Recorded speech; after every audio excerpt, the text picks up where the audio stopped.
The time is now, episode 323.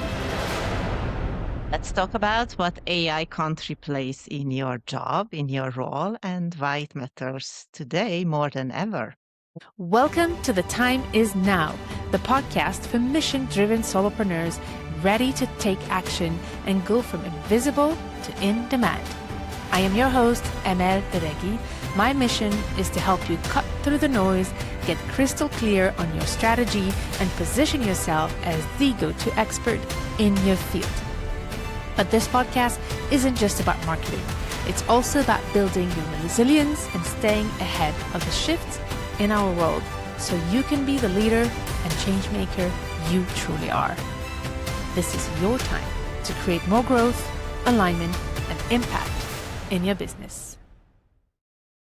AI is no longer something out there.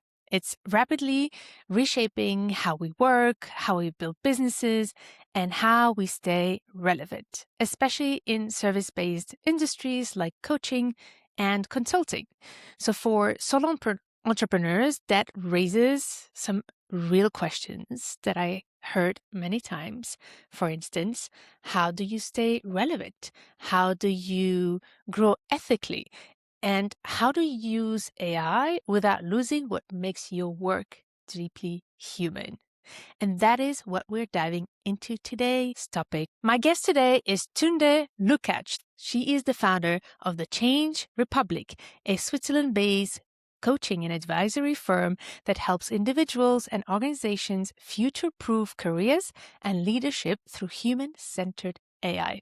Before becoming a coach, she worked as a Big Four partner, leading large-scale transformation and AI adoption programs across Europe, building AI tools, and working closely with leadership team.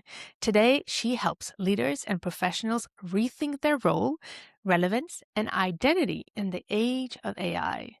So glad to have you here, Tünde. Welcome to The Time Is Now, and thank you for being here. Thank you, Amma, for the invitation. Time is now. You're very right about that. Before becoming a coach, so we're going to talk a lot about your experience as a coach today in AI, but let us get to know you a little bit more about what led you to what you're doing now. What is the path that led you to be so much deep into AI and be able to embrace it today? I think you started describing really well my thoughts before. Things that are happening today and how AI is changing everything that we are doing is, I think it's unprecedented. And unless all technology before, it is self-improving. It's making itself better. It is improving, and we have the feeling it's replacing thinking. It's not anymore just a better financial system. It's not anymore just a fancier platform to make video calls. It's actually giving us intelligence, which is quite unprecedented. And somehow that has its fears, and we will maybe talk about that, but that also gives opportunities. And such opportunity I have seen, and such opportunity I think, is given to a lot of us, solopreneurs and people that start a business on their own. We have opportunities that wouldn't have been possible a couple of years ago if we didn't have now nice virtual team members. So that was also the case with me. I spent 20 years in a corporate, and the last 12 years at a Big Four company as a partner in the past years. And I have always also earned my money with my brain and with my thinking and with my intelligence. So for sure, when we started seeing the power of AI, I also thought what that really means to me and where do I want to take this in my career. And then the other, the topics I was working on always as a corporate person is also something that I am very passionate about, because I work at the intersection of humans and technology. And as a consultant, I have always seen great tools and processes not sticking, and was always interested why, and spent a lot on the human side. And I believe that in the back of AI is getting just even more important, and we should not neglect that topic when we talk about the possibilities.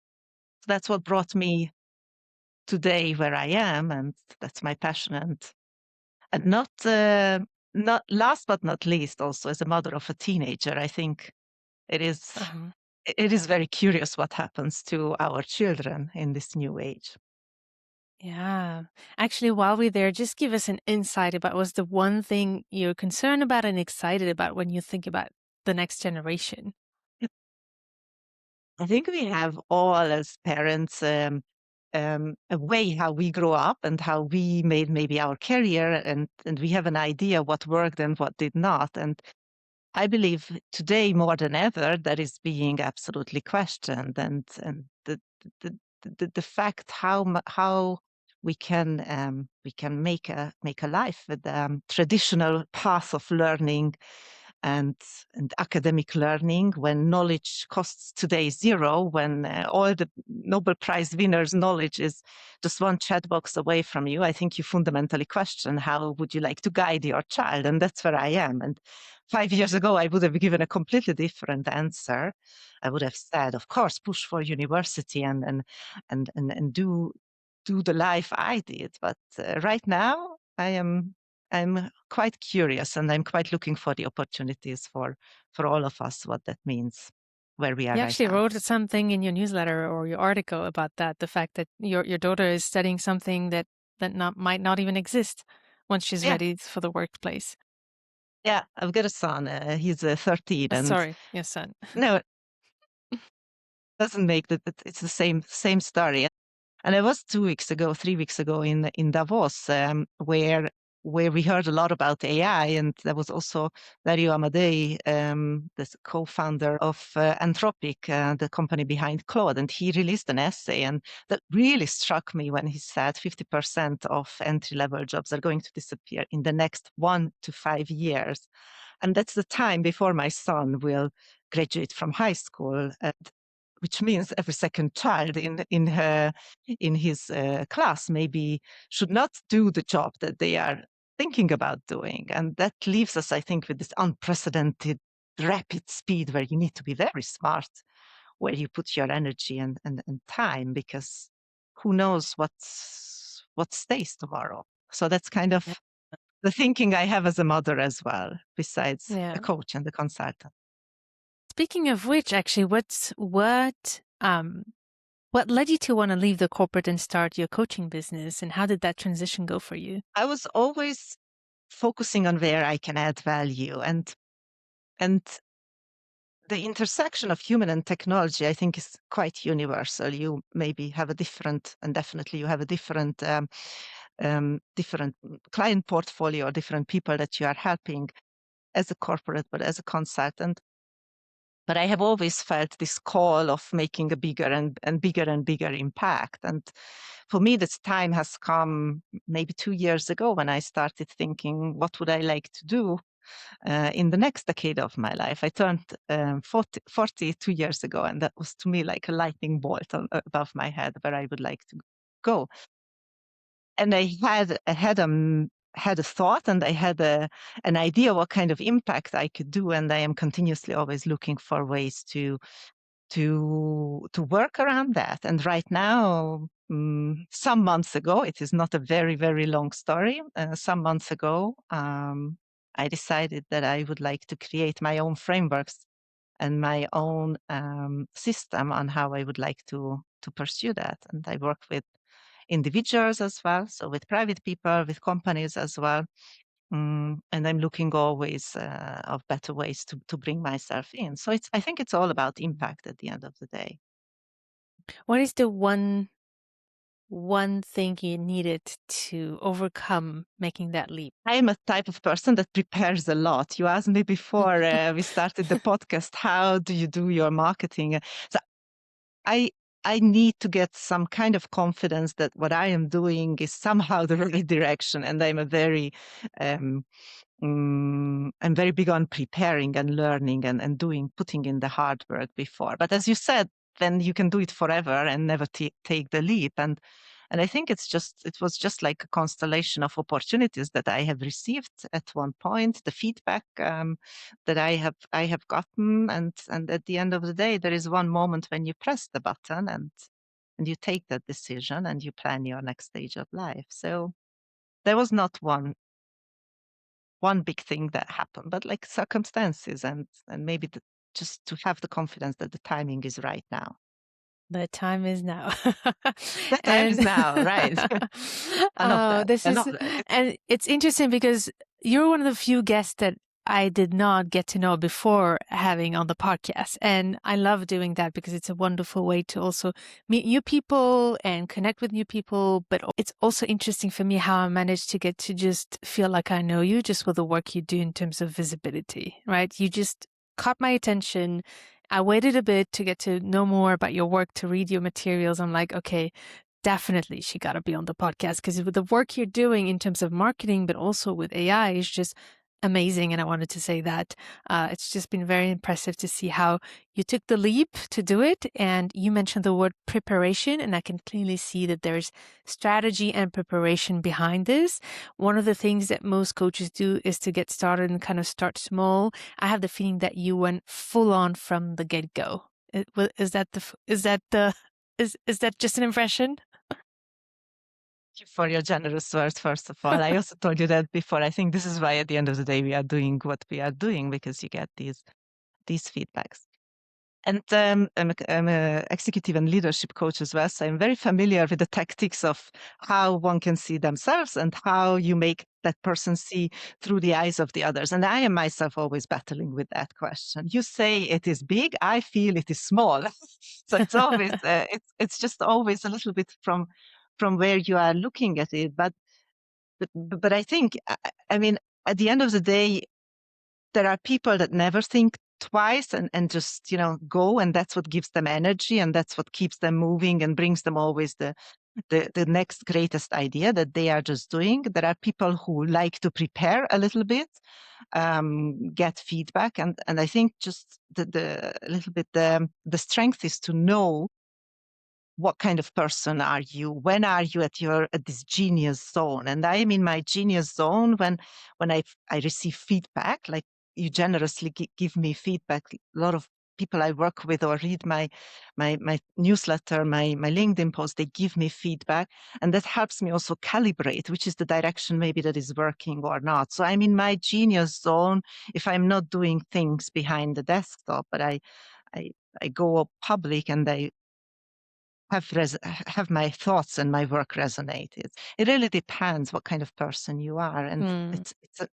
it's a skill to know what kind of Yeah. person you are, I feel. What I meant is more like I clearly can see that you put time and strategy and probably money behind launching your business. It's not something that you were just kind of let me figure this out as I go, but you really strategically launched this business just a few months ago and considered it as a company, as a business, right? And you put in an action plan and a business plan behind it, and I can see it's very well strategically prepared and planned. Would you say Yeah. that? Yes. All sounds very tactical, but yes, actually, it is very strategically planned. What I was always sure is that if I am to leave my corporate life behind for a while or forever, I mean, let's not be very deterministic at this moment, but if I am to leave that behind, if I am to start something on my own, that needs to be something very me. It needs to be something where I am in it, my personality is in it, my knowledge, everything is in it. And I was not familiar with that type of word because in a corporate, that's not necessarily something that you are encouraged to do or depends on the environment. So I invested into building that brand. I invested into building that personal brand. I invested um, into understanding how to communicate with people that you have not had the chance so far to communicate. So that's definitely something I would not have been able to figure out myself. And if there is social media that you're working on, then get a social media coach. If there is, I don't know, you are targeting um, expert journalist newspapers, then get a coach there. But do I do myself a lot of coaching. I bought myself a lot of coaching as well to prepare me for that. I love that. So, just a little more about the actual work you do with your clients. You are on a mission I can feel it, to help leaders and people be able to navigate their careers in the current times. I would love to know what are the real, well, how are you helping your clients reframe their careers in the current market and AI age? I think the most important part of this, and that's a lot of the coaching work and the consulting work I am doing, is to just acknowledge that the world is not like it used to be, that the system is not working how it used to work. And if it is in a career coaching context, then and in the part of the world where I am working on and I am having my clients, then just sending tons of applications is not going to get you somewhere, because everything is so easy with sending application these days that you need to stick out somehow from all the other applicants. So um, that acknowledgement of things are not how they used to be, and things will not be evolving how they used to be. It's not like a linear way. I think that is the most important. So that's what I work on with my private clients as well, but that's what I also work on with the companies as well, kind of to shake out the tradition, in the sense, the habits, the belief that things will go back how they used to be. They are not. And we see this unprecedented change in our career, but also at our workplaces as well. So I, I think that's where a little bit the magic starts, that you have this awareness and this consciousness. Once you have that, then you can build the next phase, then you can plan the next one. And is there like a specific question or process that you ask your clients to reframe how the way they look at their role and their career? Yes, and that is a little bit the question I ask myself as well. So it's always a student and master Uh-huh. mix. I think, as like, who else are you? If we are talking about a career coaching context, who else are you than just that title or just that role that you have been doing in your past role? What motivates you? Where are you really good at? What is your genius zone? What is the person behind that role? And to get to that answer is not so easy. I mean, just think about how we introduce ourselves on a networking event. We usually start with which company we are working for, what we are doing, and that's not the full picture. So to go down to that level has been very helpful for me to find my next phase of my career.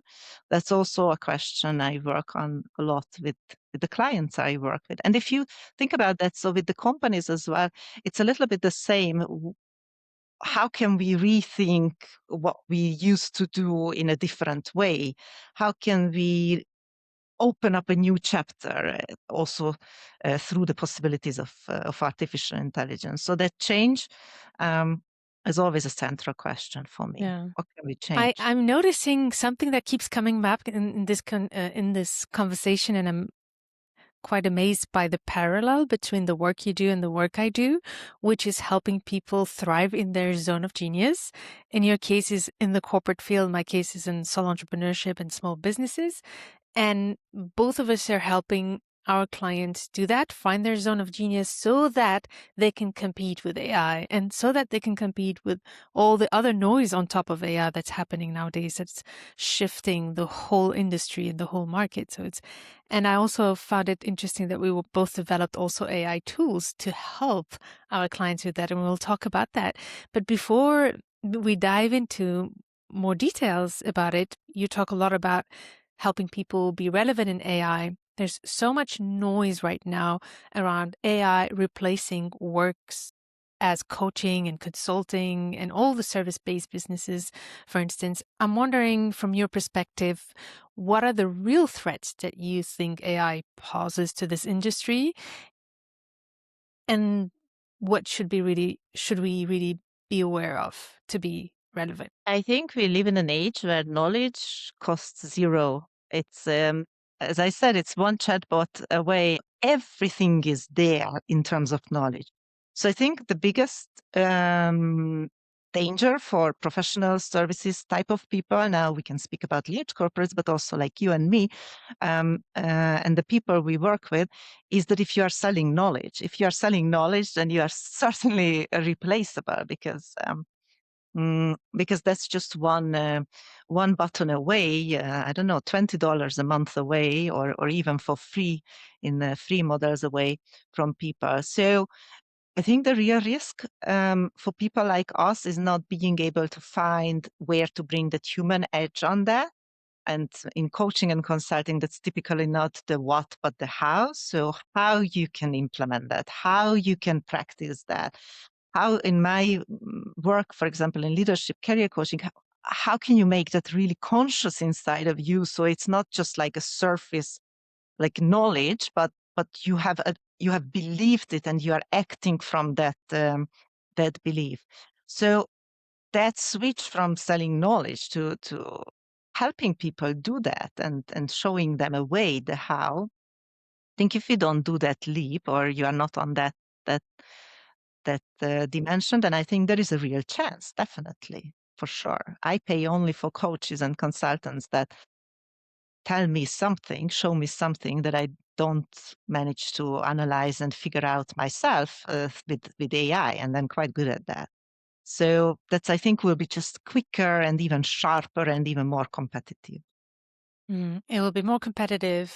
Quality will matter even more, which at the end of the day is a good thing, I believe. It just requires from all of us to really hone into even more what we're really good at, I believe. And that's sometimes a challenge. We have to admit that, right? But it's important to not lose confidence, because I really believe that every human being on this planet is here for a reason and is relevant no matter what. We just need to find that sweet spot that we both call zone of genius. I'm 100% with you, Amal. And as you also say, the question is, okay, so if I'm not anymore, if it's not anymore knowledge and frameworks and everything that ChatGPT tells me in 1 second, then what is me as Tünde experienced in the past 42 years? What can I bring to my clients that is unique, that they can't look up in any Gen AI tools? I believe that is the question that we have to ask. And there is also the opportunity, because that means essentially, oh, we just have to be human. We just have to have that consciousness of our experiences, of what works, what does not, and be able to transmit that. So that danger of being replaced for knowledge, I think it's a once in a lifetime opportunity now for us, because we can be much more human than maybe it was required 20 years ago. Love it. And, I kept smiling because you kept saying something that I want to highlight in a different way, but that's exactly what I teach my clients. Even before AI, I used to say this, is that everything that's free, available outside, is the why and the what to do, versus what is paid is the how to do it. It's just now that the quality, and I think the expectations are higher because people are more educated now. So the barrier between the how and what was pretty thin, and I think now it's just getting a bit more clear. Yes, So I find it. absolutely. And I think no matter which field you're working, if you are on the finance, marketing, if you are, I don't know, something very, very specific, it's always about the how. How can I bring my I have gained this knowledge. I have looked it up. I learned it. I'm certified. Doesn't matter. How can I bring my client, to have the same experience to get through that, whatever change they are going through? Yeah. So now that we talked a little bit about how to look at the threats of AI and how to face it in order to make the pivot to dive deeper into our zone of genius, I want to talk more about your practical experience using AI in your business. You are one of the few coaches that I've seen out there that I feel like are nailing the usage of AI. And I remember that when I started launching my first AI GPTs and offering them, I remember I was saying I replaced myself, and then I realized that's how basically maybe the algorithm found us because we both use the term "I'm replacing myself." Did you use that, or is it just with Yes, AI? Did you use that term? I got that with my AI coach as well. Yes, a lot. Did you just Interesting. replace yourself? So it's interesting because I was like, oh my God, there's somebody else doing the same. And that's how I got into you got into my radar. And one thing happened when I did that. I got a lot of messages from people freaking out and telling me, they did it from a place of love, like, why are you doing this? Are you crazy? Not only you're putting your knowledge into a GPT, but on top of it, you're telling people openly that you're replacing your job with an AI tool. Are you crazy? So I'm wondering, did you get that kind of response? And what is your response to people who would say that? Yeah, I got it. I got the same response first in my own head and then also from other people. And, I think that is really the opportunity. So if you are really doing something that can be replaced by AI, please replace yourself today, you yourself, Mhm. because tomorrow someone else will. And then it's too late to think about that. So for me, that is, you say I nail it. I don't have the feeling I nail it. I have the feeling I am running behind, sweating and It goes too and fast. with a red face, like I'm never gonna catch up. And maybe that's the case. And not everything I am able to absorb, but I pick up things that, talk to me. I'm aware of my problems. Like as a solopreneur, what takes you just so much time? You hate doing that. That's not why you should be paid. So you try these things, and I think what you said is really important, is replace yourself. If you really do something, if you're really selling something that is replaceable, please do that, because today you may find a client that hasn't figured that out, but tomorrow you will not, because the pace is just crazy. So I did also an AI coach where I put everything, like podcasts like this, that I have been doing, my keynote speaking engagements, the slides I am having on workshops, everything which is my intellectual property. I just put in it as training material, and I offer this as a service to my coaching clients as well. Talk to the AI Tünde in case, between two sessions. Why? Because you should not waste your precious time that you spend with me on a one-on-one coaching to discuss stuff that you can, do, I don't know, when you're commuting with the train home, and things like that. And then we also have the opportunity to go deeper, to have a different type of conversation. And that was a great upgrade for me. So that to move from that fear, I was thinking, okay, yeah, this is really creepy to the brain, but okay, how can I turn this into a value to the clients I work with? Yeah, so you already started hinting into my next question, which is how do you use AI in your business? You clearly have a GPT you offer your clients for complement between sessions if they have any questions. Would you like to tell us more about how you integrated AI into your offers? How does that work in terms of package? How do you organize that? So it's always a work in progress. And I think if you ask me in 6 months or 1 year, probably I will say something else. But I always think in two buckets. Like one, what I am doing in the back. So all the administrative workflows, like how you build a company, what is your content strategy, what is the way for me to do my expenses the fastest way, to set up a point. So all the admin stuff that are not client facing, and the other part is where it is client facing. And of course, I put a lot of effort into the first one, just due to the fact that I don't have employees. I don't, and you try, doing everything yourself. So mm, I do use a lot of Zapier and ChatGPT and automation and also AI tools that a little bit maybe make agents that make my work easier. And that's a continuous experimentation. And I would say typically then in 6 months, I figure out a better way. So it's also not like it stays forever. But I do that. And whenever there is confidential data in that, I have my clients always in my client agreement, my coaching agreement, I always have their consent that I can use their data in an anonymized way. So I do everything also in the background, very transparent. When it is client facing, then yes, the AI coach is definitely something I am working with.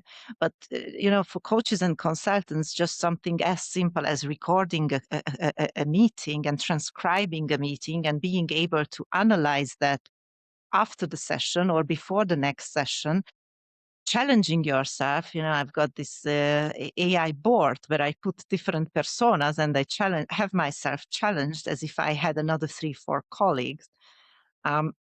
Those are very easy ways to start as well, and of course with consent. So you always consent when you have a call with me that I can record it. But helps you immensely to get a go with what's best, how you can serve your clients best.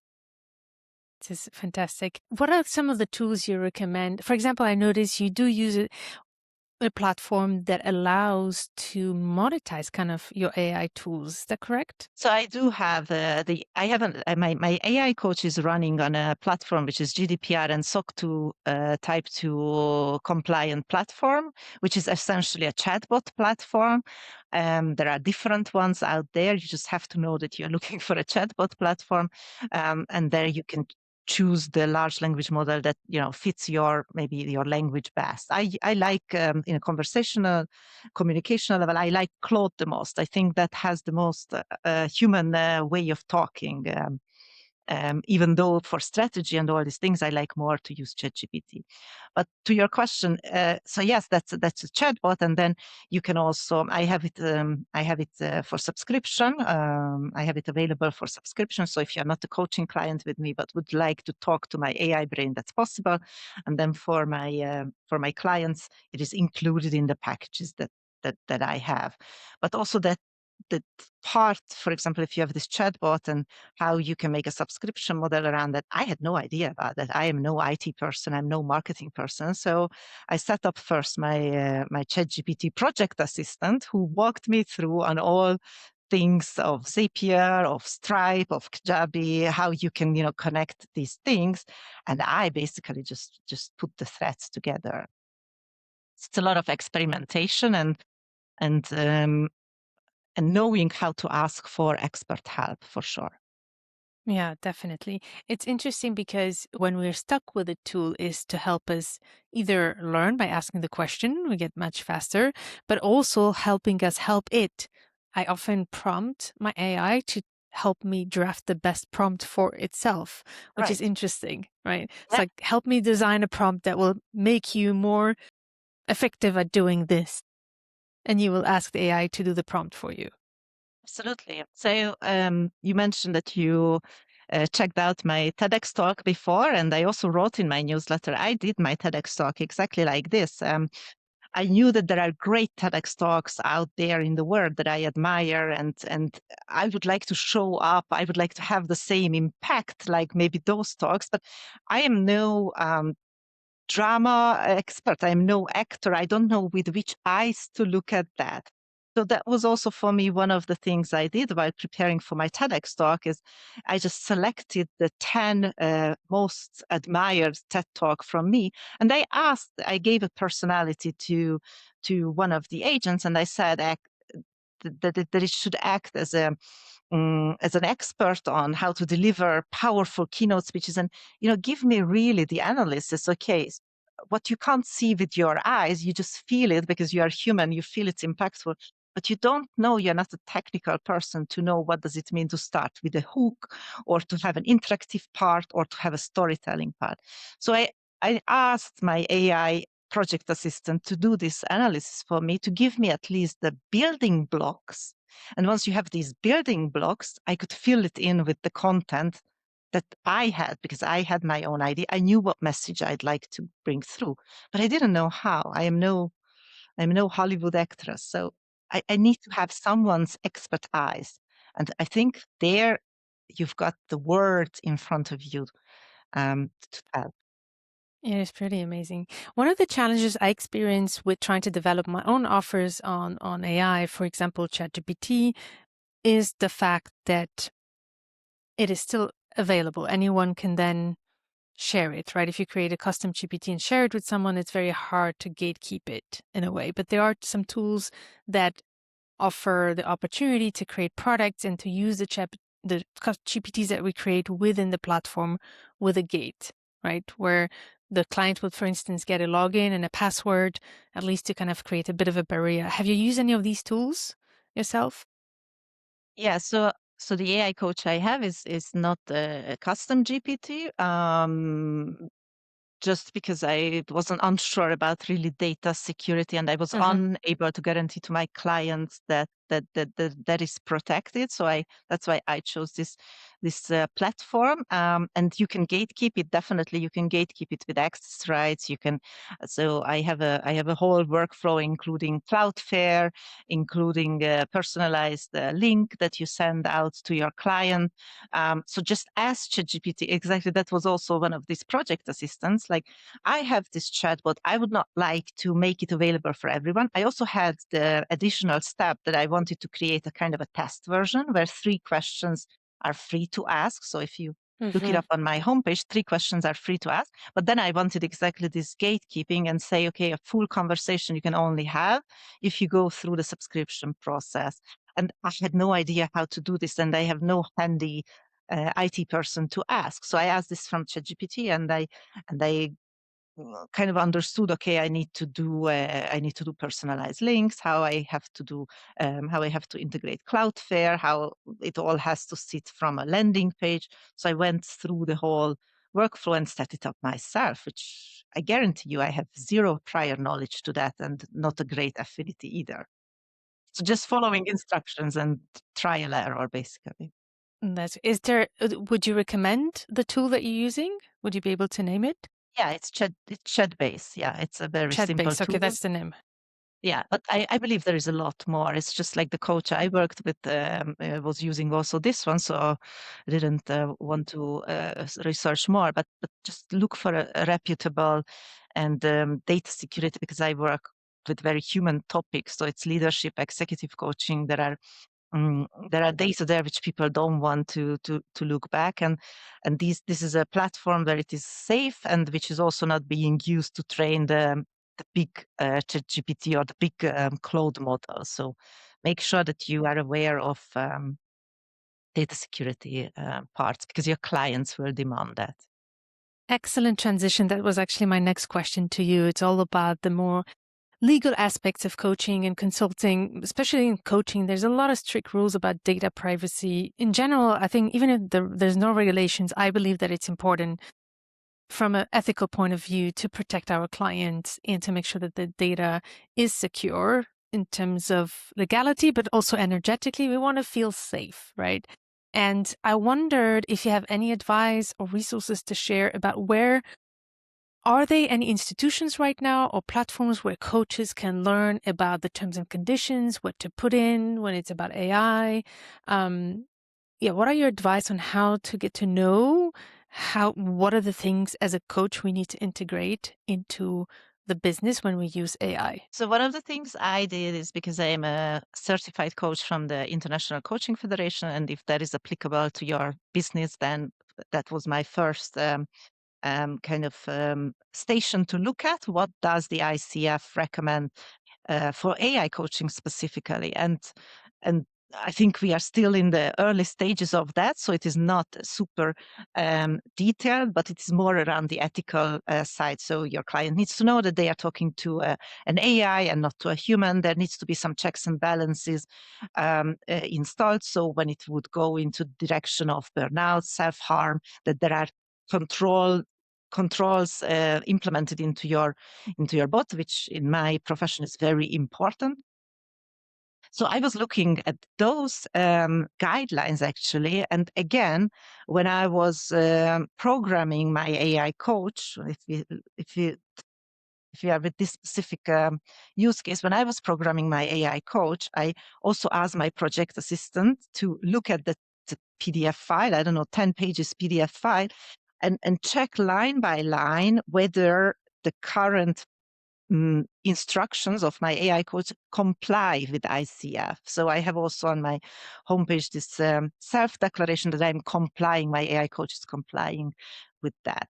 So that is, I think, for coaches, that is very good. And then also, of course, depending on which country you are providing your services. I am sitting in Switzerland. It's not part of the EU, but we also have data protection law, also to look at that. And you don't need to be a lawyer. Again, you have to ask your whatever human or AI project assistant to go as if it was a paralegal. So you give kind of a paralegal personality to your assistant and go and see, okay, am I complying? Is my website, I don't know, the cookies are popping up.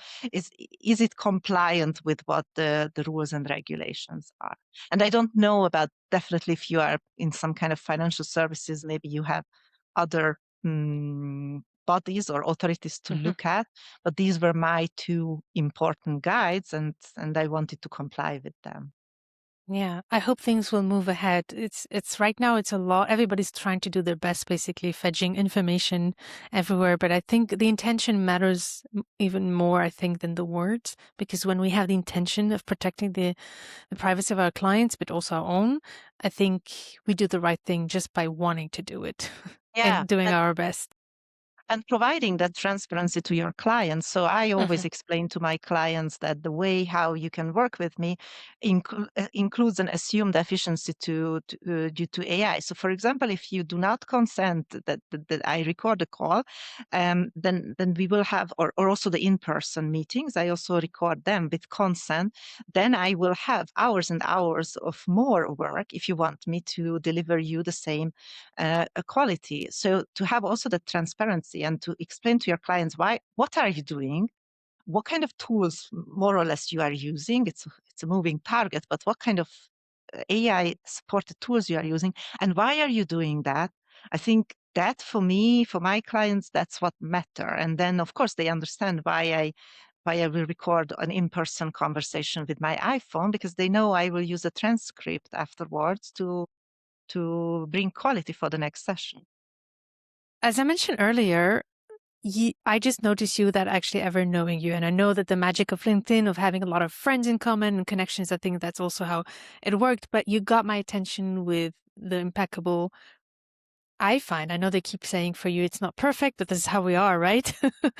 I'm not saying you're perfect either, but I'm saying you're doing a wonderful job with your visibility. And one of the things we talk about in this podcast is visibility and marketing, especially for coaches and consultants. So you're just a few months in, you're doing a great job, but I wonder what is the one lesson that you have learned through this that you'd like to share for those who want to improve their visibility and their marketing to position themselves as the go-to expert in their field like you did? I'm not sure I have the secret recipe for everyone, but what helped me was very much, to me, it was very important, as I said, to put myself into this story, that to put myself into the company, into the services, and also have a credible and authentic visibility. So I knew that, I don't know, what you learn at big corporates is not going to work, because I want to talk to the people, to their hearts as well, and not use also social media as just kind of another press release page or something like that.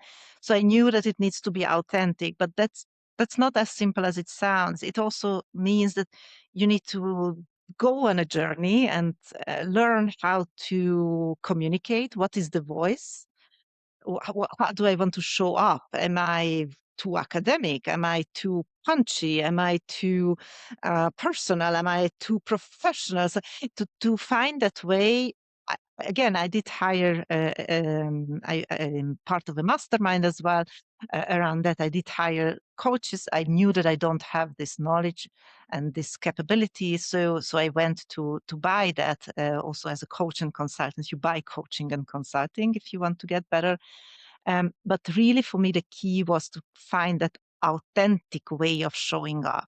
And that's Mm-hmm. what I keep on always repeating with AI. That's still the opportunity for us, is that I think we humans are somehow magically coded to be attracted to authentic people, to authentic stories, to vulnerability, to know also the dark sides and not only the success sides, and to learn that art of presenting that, for me, is what currently my visibility is. It will not resonate with everyone, which is fine, because you are not selling, not everybody is your client or will be your client, but it will very much filter the type of people you will work with.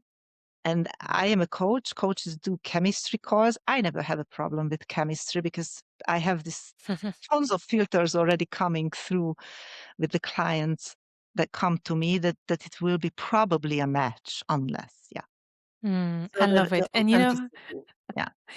I love how you talk about authenticity. And there's something you said that I want to pick up on. The whole story about not being perfect. It might be our differentiation value actually with AI.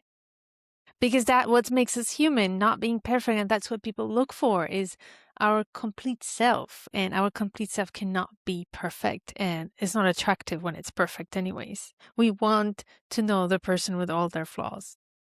100%. And I think that is to your question at the beginning of the recording. You asked me, okay, so how can we then not be replaced? And I think that is what we have to lean into, because everything can be perfected.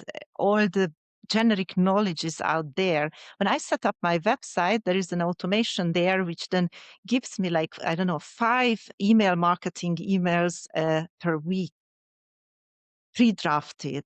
It's meant as a help from the website to help coaches and consultants. But I found that shocking, because that means it's generic knowledge. I'm never going to send out something like that. I do have my framework for my newsletter. I do have my templates, but I would always lean into myself as what I am bringing, what my personal experience, my personal view is that. Because if I really send out those automated emails, then you can just write me off, and then you don't need me anymore as a coach or a consultant, because AI will really do that. So to lean into always the human part, I think that will help for a long time. I love it. Well, thank you for sharing all your great experience with us today. Is there anything you think we left off the conversation that you want to highlight before we wrap up? Um, I think we covered pretty much everything. Thank you for your generous questions, feedbacks, and thank you for having me here. And I will also be very excited to hear feedbacks from your listeners, and connect with your listeners and hear what they found useful and what they found bollocks, also that one. So excited about the feedback of this, what we just did here.